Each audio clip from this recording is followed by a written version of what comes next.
What's going on out there, you guys? It's Monday, start of the week, and man, I cannot start to say how excited I am about this Seahawks team right now. It's amazing what a week will do, especially when you play two amazing games in 1 week. But man, from where we were after the Kansas City game to where we are right now, it's a completely different story. The entire playoff picture has changed, and to the favor of the Seahawks. Yes. Boy, I kind of feel like I got a couple of games to talk about. I kind of just lump them together because I never really got to talk that much about the Cardinal game. So really, the Cardinal game and then the 49er game, which was just a few days after that. Man, amazing turnaround. The defense. You can't say enough about this defense. The defense is back. The defense is back to 2013 form, and they're just they had this meeting apparently before the Cardinal game, and it sounds like they just kind of came together and really just kind of got in each other's faces and said, look, we gotta change what's happening here, get back to who we are. And I think it was a real heart-to-heart, real sort of get down to it, back against the wall type of situation. And those guys got it together, and they were playing like a whole different team, especially when you compare to the Kansas City game. Amazing. I mean, we basically have only allowed 2 field goals in over 2 games, if you count the end of the Kansas City game. 2 field goals. Beating the Cardinals and the 49ers by identical scores of 19-3 in very similar fashion. So I think, the great thing is we're getting a lot of the guys back, and with the exception of Brandon Mebane, we have really our entire starting defense healthy, and I think that makes a huge difference. So yeah, it's just we're looking really good right now. If the season ended right now, we would have a wild card spot. But I want more than that, baby. I want more than that. So yeah, just then Thanksgiving, even after we beat the Cardinals, I was still nervous about that 49er game, being that we were playing down in Santa Clara. But boy, we were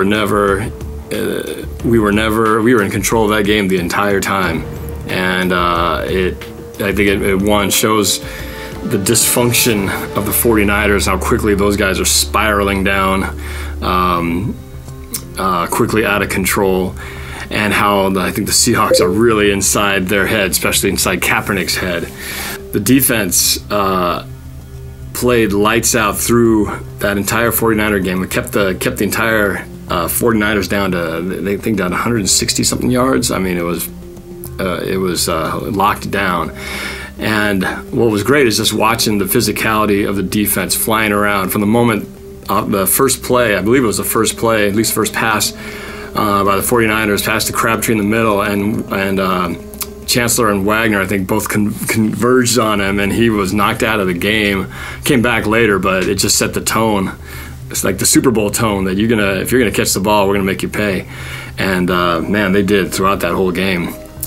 Sherman, what can you say about Sherman, man? I mean,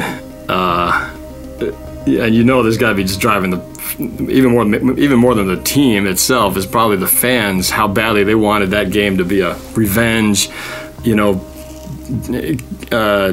put Sherman in his place type of game, and instead Sherman comes back with a better performance than even he did in the NFC Championship. So gets 2 picks, should have had 3 against Kaepernick, and Kaepernick just looked bad. He just wasn't. He was inaccurate, overthrowing guys.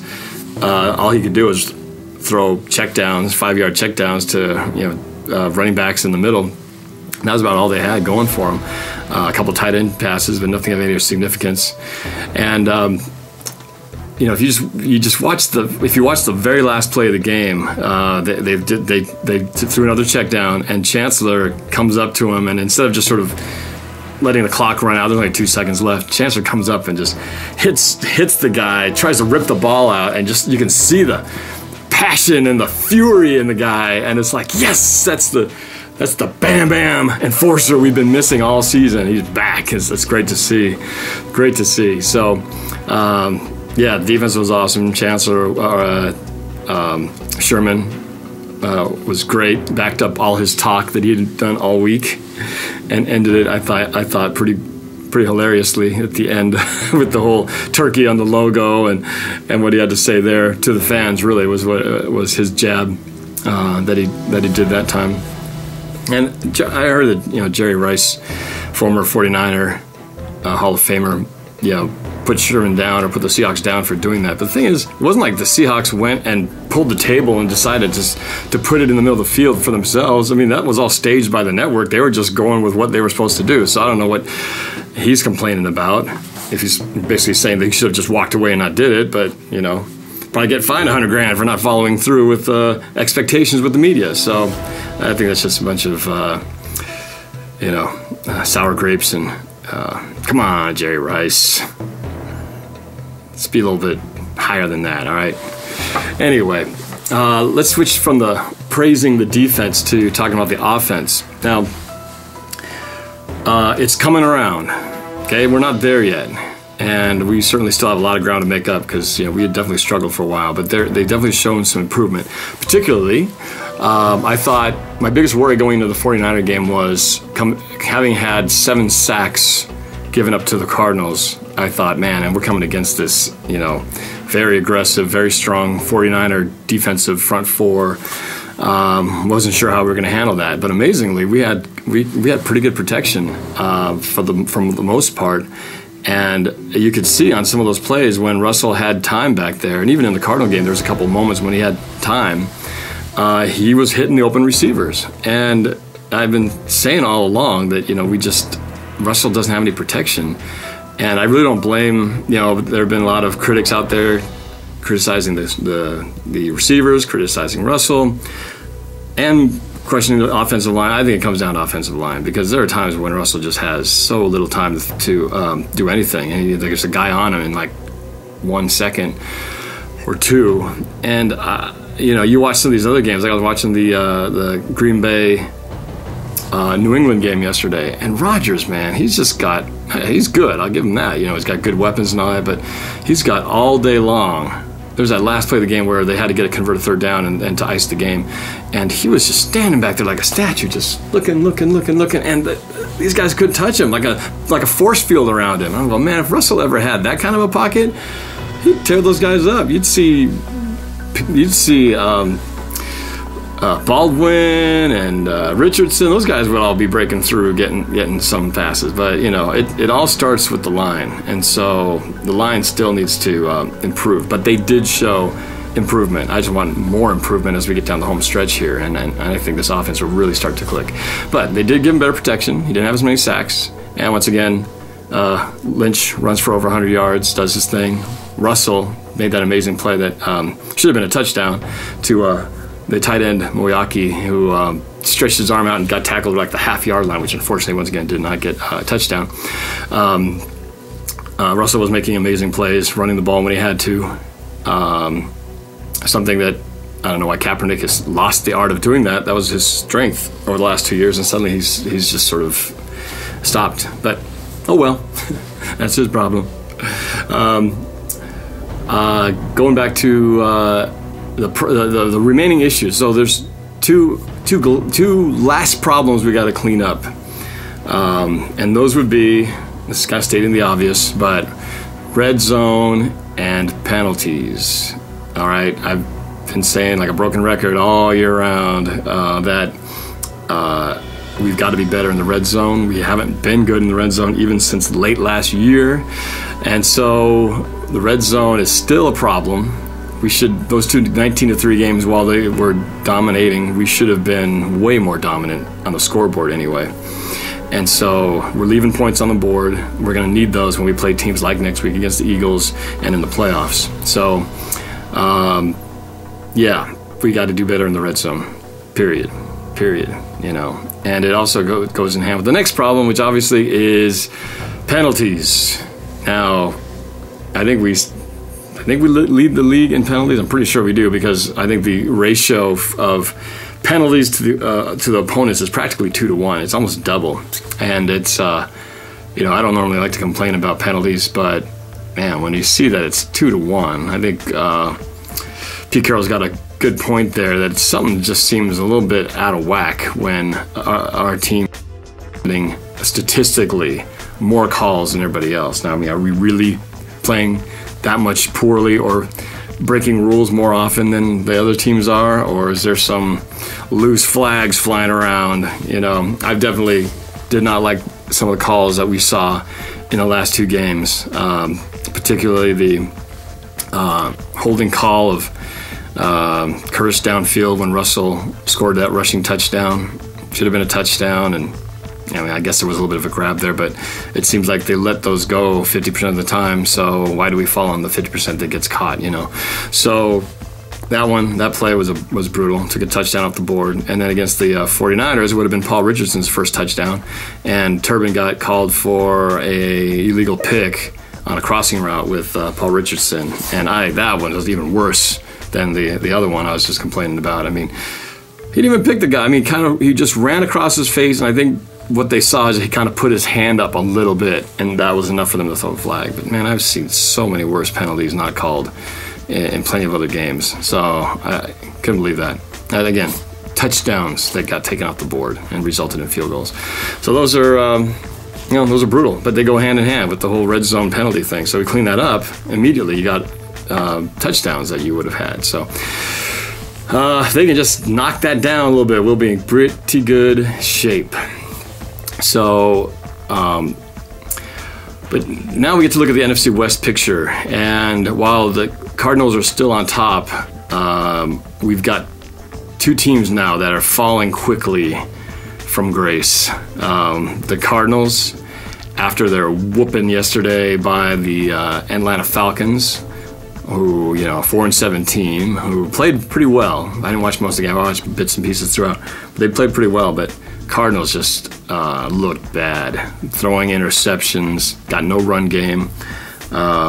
Even defensively, weren't making a whole lot of stops. So I think Cardinals are set for, they're just starting their free fall, baby.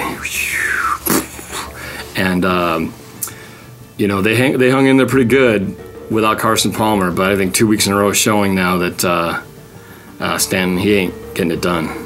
And it's I'm sure it's starting to get inside his head there that you start having games like that, and your backup quarterback brain starts messing with you. And I expect them to. I don't think they're turning this around, and I think the division is ours for the taking. But we got to take care of things one at a time. And the Eagles, that's going to be our toughest game to come. I'll talk about that in a second, but. In the playoffs, I think you got to have 3 things. You got to have a quarterback, you got to have a defense, and you got to have a running game, and we've got all 3 of those. The Cardinals have 1. They got a pretty good defense, but that's it. They got no running game. They got no quarterback. So, yeah, that's just the start of the end. Who knows? They might not even make the playoffs the way it's going. So. Anyway, I like how it's going, and we're peaking at the right time. You want to be playing your best ball in December, and Cardinals are just starting to play their worst ball. So, yeah, I think things are turning. I'm saying it right here. Seattle is going to take the NFC West. All right? I'm promising you that's going to happen. I'm not going to say guarantee, but I predict that that's what's going to happen. All right? Let's look a little bit forward to the Eagles here. You guys watched that Eagles game against the Cowboys. They look pretty darn good. I have not really watched a whole lot of Eagles football, but they look good against the Cowboys. Got that up-tempo thing that Chip Kelly likes to run, and their running game was dominating. And basically, they right out of the gates scored quick, made a stop, scored quick again, and before you knew it, Dallas was down, 2 scores.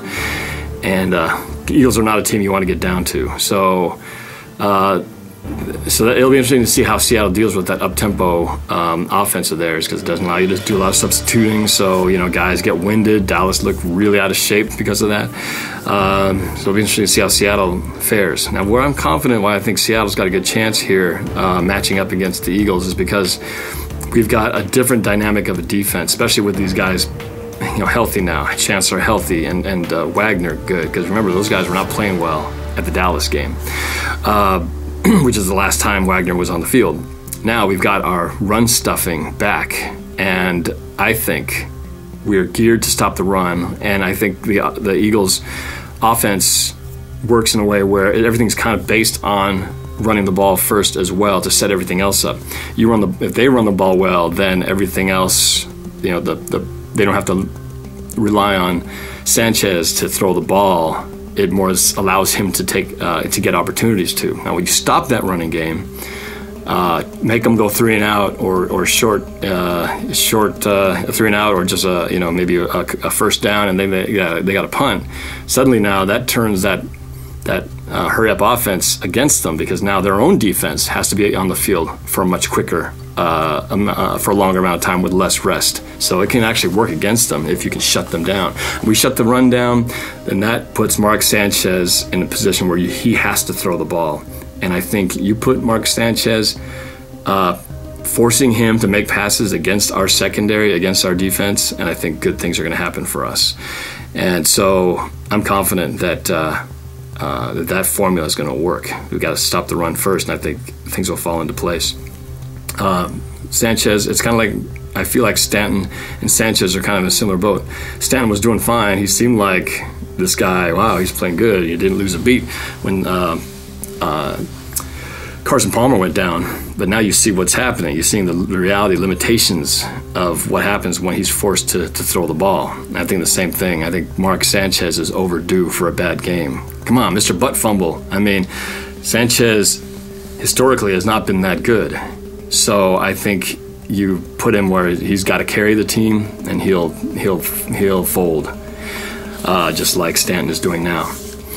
Now the other thing that people may have forgotten is that back when Carroll was coaching USC, what school did Mark Sanchez go to? He was under Carroll for a number of years there. So Carroll knows Sanchez and his tendencies better than anybody. So might that give Seattle a little psychological edge on the quarterback? We'll see. But we played pretty well since I know one time we had to play him when he was with the Jets. Of course, they were really bad. But that might play into things. Carroll's a smart coach that way. So let's see if that might play into us getting an edge on the Eagles. All right. So to wrap this up pretty soon here, actually, in preparation, there have been a lot of things are building up, a lot of rivalry games going on, of course, with the NFC West, but this is a huge game, so there will also be a Rivals video for this Eagles game. And in fact, I've kind of run into this other YouTuber out there, and she's a Philadelphia Eagle fan, and she calls herself Philadelia. And she does a bunch of stuff like I do for the Eagles. And so we've got this little thing going on where we might have to do a little trash talking, a little video thing to kind of see what's what. So look for that coming up this week before the game, all right? It's going to be pretty heated. You have to get things down, get the smack talk down, right? All right. Some of you have been asking about what's up with Beast Mode. What's the situation? Is he going to be back? Is he not going to be back?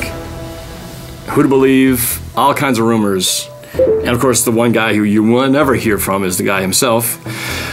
So what's up? Here's the factual situation with Beast Mode. Beast Mode is under contract with the Seahawks through next year. We have him through 2015. If he plays out his contract next year, he will be paid, and the Seahawks will take a cap hit of $8.5 million. Okay? Now, Carroll publicly said in his press conference that he will do everything, that they want to do everything to get him back, everyone in the media is saying, no, he won't be back because he costs too much money and he's almost 30 years old. So the Seahawks would not sign him. And, of course, Lynch doesn't say anything, so he gets fined $100,000 for not talking. So who do you believe? Who do you believe? Well, I don't think any of us really know, okay? I will say for myself that I hope they let him come back because I haven't yet seen anything that makes me think we've found the replacement for Marshawn Lynch. I don't see any reason why his production is going to be any less. He's playing as good as or better than last year, in my opinion. And I think he's still got at least another good year in him, maybe more. And so until these other guys, Turbin and Michael, show that they've got what it takes to knock Marshawn Lynch off the throne as the starting running back for the Seahawks, right now, my money's on Marshawn Lynch. Now, will he? Now, the problem there is, of course, the salary cap. Because, $8.5 million. Now, he's making about, a pretty good amount of money this year. I'm not sure if it's 8. A lot of factors in there between signing bonuses, roster bonuses, which I don't completely understand. But let's just say it's kind of funny because, when we all heard he got fined $100,000, we were like, oh my God, $100,000, jeez. But I actually calculated how much that is if you were making $8 million. And $100,000 if you're making $8 million is like if you're making $50,000, it's like getting fined $625. Okay, so, I can see why it's probably not that big a deal when you put it in that context. And it also makes you realize how poor you are when you think of how much a guy gets fined $100,000 is very small compared to normal people's salary. Anyway, so that's that. But the reality, again, going back to the salary cap, is there's only so much money we can spend on players. And of course, next year we got to get Russell's deal done, and we got several guys who are going to become free agents next year, and we're talking about KJ Wright, Malcolm Smith, Jermaine Kearse, Cliff Averill. All these guys are, contracts up in 2015. So what do you do? These guys are they're getting paid dirt cheap right now, and so we can't keep them all.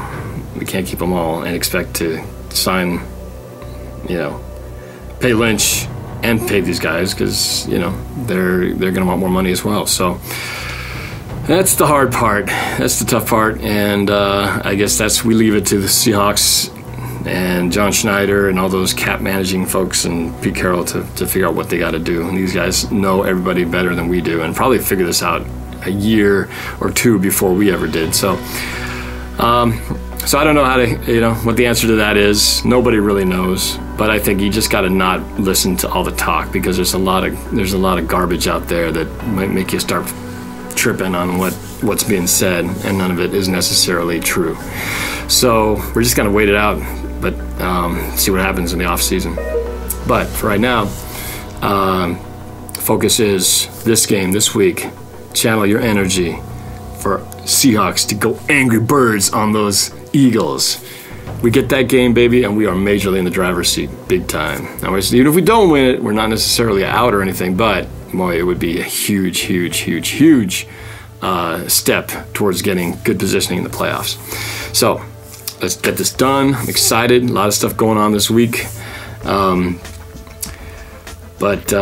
Yeah, before I wrap this up, I want to do a quick shout out. A lot of people have been asking to do shout out for them. And I'm going to say this. If you want a shout out, I want you to send me a picture of you in your game gear, or heck, send a picture of yourself watching Norb Cam. That'd be even cooler. Send a pic of yourself to my email, which is norb@norbcam.com.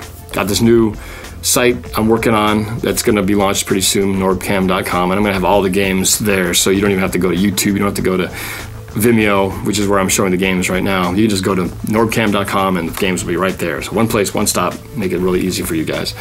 But yeah, so send me a pic. And for now, I do want to do a shout out to the following. There's Mark Mostovsky, who is Jets fan. Sorry, bro. Brennan Heitschmidt-Rushford, Steve Hubner, the cousins, Joey Lozano, Antonio Garduno, and Joel Alvarez. Danny Ruff, who was hoping to run into it at the game, it didn't quite work out, but go Hawks, baby. Alexander Cordero and Josh Packer, just to name a few. All right. So, again, send me your email. Keep watching, subscribe, tell other people about it, about the show.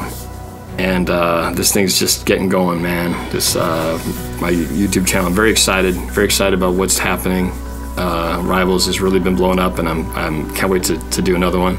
So I got one for the Eagles, and I got a doozy ready for the 49er game at home next week. So keep watching, spread the word, and let's go get them Eagles. All right, that's it. I'm out. Go Hawks. Thank you for watching Norbcam. To subscribe to my channel, click the button at the top. To watch our first Rivals episode where I beat up this Packers fan named Trevor, click the video on the left. To watch Rivals episode 2 where I battle this 80s John Way obsessed Broncos fan named Mike, click the video in the middle. To watch Rivals episode 3 where I go Matrix food fight on this sorry excuse for a Cardinals fan, click the video on the right. And check out Norbcam.com. Thanks for watching. Go Hawks!